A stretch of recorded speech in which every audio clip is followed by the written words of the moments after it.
ما ينفعش يعدي علينا رمضان من غير ما نعمل كنافة بالمانجا. والنهاردة هنعمل الكنافة بشكل مختلف، ترايفل الكنافة بالمانجا، حاجة كده روعة في الطعم والشكل، تبهر ضيوفك لما تقدمها لهم في اي عزومة او مناسبة. لعمل الشربات هجيب كوباية ونص سكر، كوبايتين مية سخنة. ليه بحط مية سخنة؟ علشان اسرع عملية الغليان والشربات ما ياخدش معايا وقت. وارفعهم على النار متوسطة لحد ما يغلوا.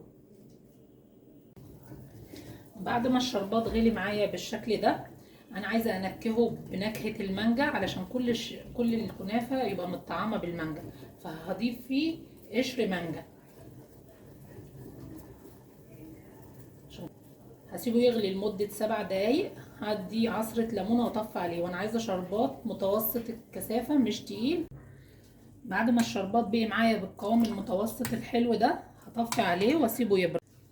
هجيب نص كيلو كنافه ويكون متفرز من قبلها بليله علشان يكون سهل عليكي انك تفركيه. هفركه بالشكل ده. بعد ما اتفرك معايا بسهوله بالشكل ده علشان كان متفرز، هبدا اضيف له كوبايه سمنه. ممكن تضيفي زبده او سمنه على زبده، لكن الزيت مع الكنافه بيبقى طعمه مش حلو. هبدا اضيف عليها معلقتين سكر بودره. ليه ضفت السكر البودره بعد السمنه؟ علشان يمسك في الكنافه. لو كنت ضفته قبل ما اضيف السمنه كان كله هيسقط في ارضيه الصينيه. هدخلها على الفرن علشان تتحمر، ومن وقت للتاني اقلبها علشان كلها تاخد نفس اللون الذهبي الحلو. ممكن بدل ما تدخليها الفرن بتاخديها على حلة او صينية على النار من فوق وتقلبيها وتتحمريها من فوق. هجيب نص كوباية كريم شانتيه خام. خام يعني ايه؟ يعني من غير سكر. لو عندك محلى اللي هو في العلب ده مفيش مشاكل. هضيف عليه معلقتين سكر بودر كبار. هجيب كوباية لبن ساقعة بتلج علشان ينشط الكريمة وتعلى معايا. لو ما عندكيش لبن ممكن تضيفي مية ساقعة بتلج. هبدأ اضيف شوية بشوية. هبدأ اضرب الكريمة وازود شوية شوية في اللبن.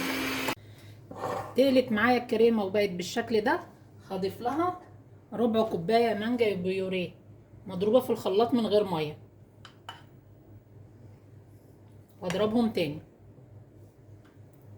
بعد ما خرجت الكنافه من الفرن وخدت اللون الذهبي الحلو، سقيتها بالشربات على طول. كانت الكنافه سخنه والشربات بارد. كده الكنافه بقت معايا جاهزه. مكعبات المانجا جاهزه، والكريمه بالمانجا كمان جاهزه. هنبدا نحطها طبقات. نعمل طبقات. ادي البوله بتاعتنا. نحط كنافه الاول،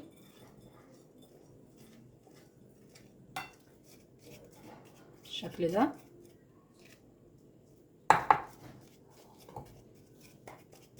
في الكريمه نسويها على الكنافه بالشكل ده. هجيب مكعبات المانجا واضيفها. بعد ما حطينا اخر طبقه كده من الكنافه، هبدا اجيب باقي الكريمه في كيس حلواني واعمل شكل كده على الكنافه من فوق، لو شكل جمالي. لو مش عايزه تعمليه مفيش مشكله. ده شكل ترايفل الكنافه بالمانجا بعد ما عملناه طبقات بالشكل الجميل ده وزيناه من فوق بالمانجا والكريمه. حطينا بعض ورق من النعناع علشان نكسر اللون.